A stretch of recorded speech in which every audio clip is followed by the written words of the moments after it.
This is Whisper from History, where forgotten voices rise again. This is Whisper from History, where forgotten voices rise again. Imagine a war where bullets and bombs were not the deadliest weapons, but hunger itself.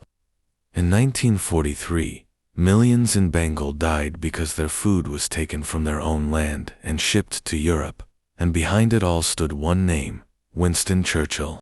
In the spring of 1943, the land of Bengal was already weary from years of colonial rule, war, and poverty. Fields that once promised harvest now lay cracked and barren.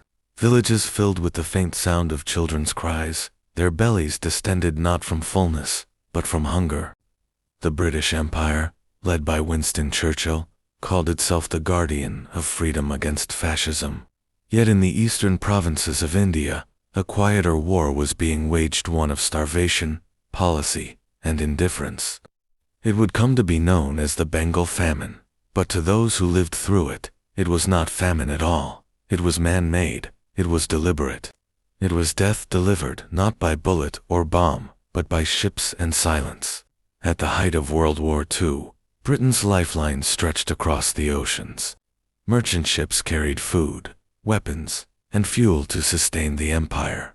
But as German U-boats prowled the seas, Churchill ordered supplies diverted away from India, fearful that the Japanese might invade through Burma.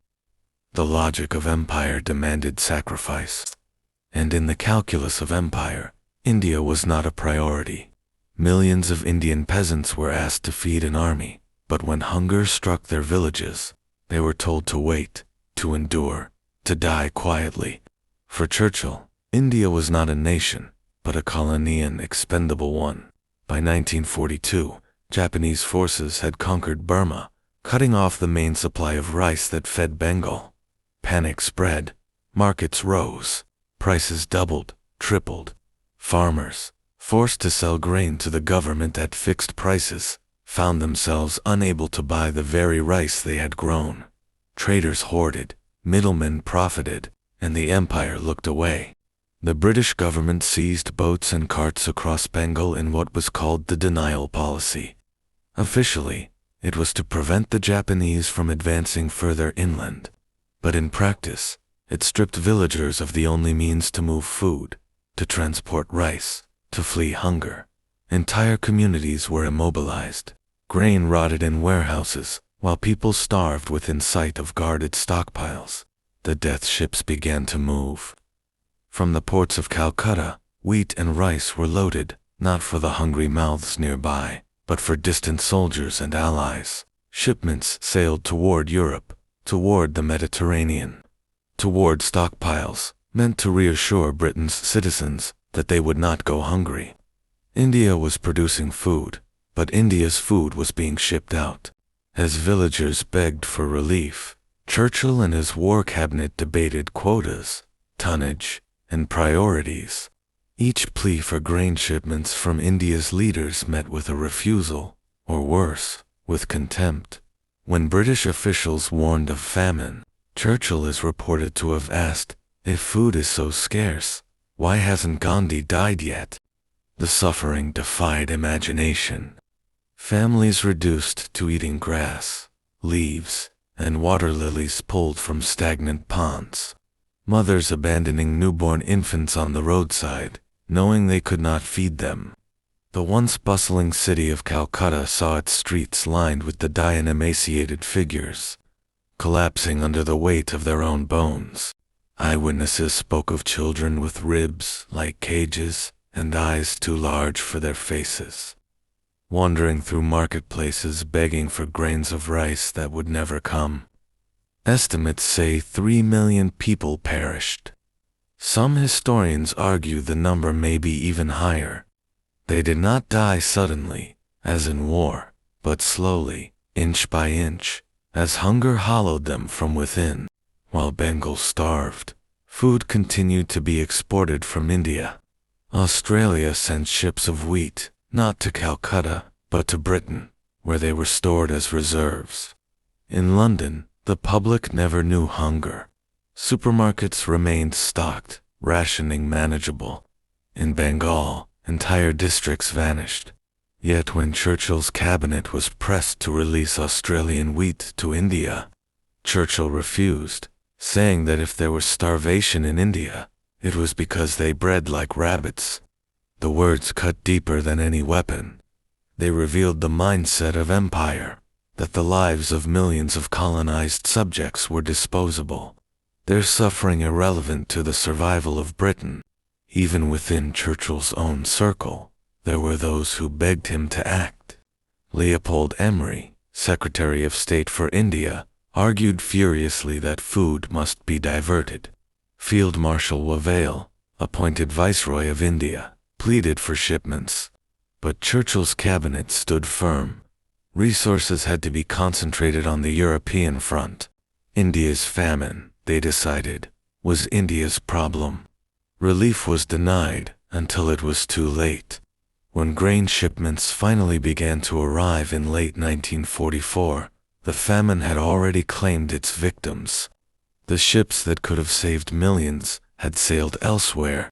For the villagers who survived, the memories were seared into their souls.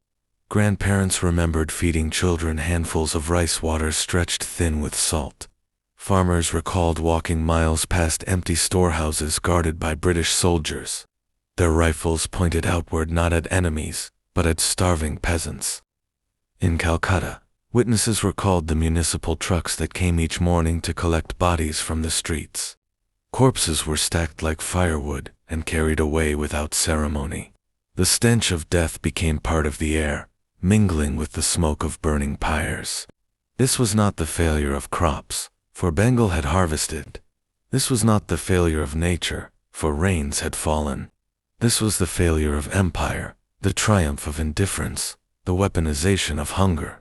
As the war ended and Britain celebrated victory over fascism, the famine in Bengal was quietly buried in official memory. Churchill was hailed as the savior of Europe, the lion who stood against Hitler. In India, he was remembered differently, as the man who turned ships away, who let children die, who used hunger as a tool of control. Historians would later uncover telegrams, cabinet notes, and correspondence that revealed the truth, that ships carrying food bypassed starving Bengal, that relief was deliberately withheld, that the famine was not an unavoidable tragedy, but a policy-driven catastrophe. The Bengal famine became one of the darkest chapters in the history of colonial rule. It exposed the cold arithmetic of empire, where lives were measured not by humanity, but by utility. It revealed how distant leaders, cloaked in the rhetoric of freedom, could allow millions to perish under their watch, and it left behind a scar that never healed. Survivors carried their trauma into independence, into the birth of a nation, still haunted by the memory of hunger inflicted not by God, not by nature, but by man.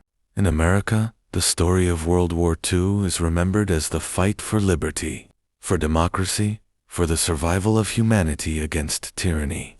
But beyond the Atlantic, in the rice fields of Bengal, liberty was a cruel illusion. While Churchill's speeches stirred the Western world, his policies strangled the East. As Allied forces landed in Normandy, villagers in Bengal searched the earth for roots to chew. While bombs fell on Berlin, famine swept across Calcutta's streets. The empire proclaimed freedom, but its shadow brought chains of another kind. The Bengal famine was not an accident of history, it was Churchill's death ships that made it so. 3 million lives were lost, but behind that number were faces, names, and families. Children who never grew old. Mothers who watched their babies starve. Fathers who gave their last scraps of food to others and collapsed. Villages that emptied. Cultures that mourned. An entire generation marked by silence and sorrow. Their voices echo still, a reminder that war is not fought only on battlefields, but in the choices leaders make about who is fed and who is forgotten. And in those choices, Churchill's ships carried not just supplies, but death itself, away from the hungry and into the annals of history. Today, while the world remembers Churchill as a hero, the soil of Bengal still echoes with the cries of 3 million innocent souls, who died only because their food was loaded onto death ships and carried far away. If you found this story powerful, don't forget to subscribe to our channel and explore our dark history playlist, where even more untold shadows of the past await you. This video is narrated by an AI voice, script and editing done by human.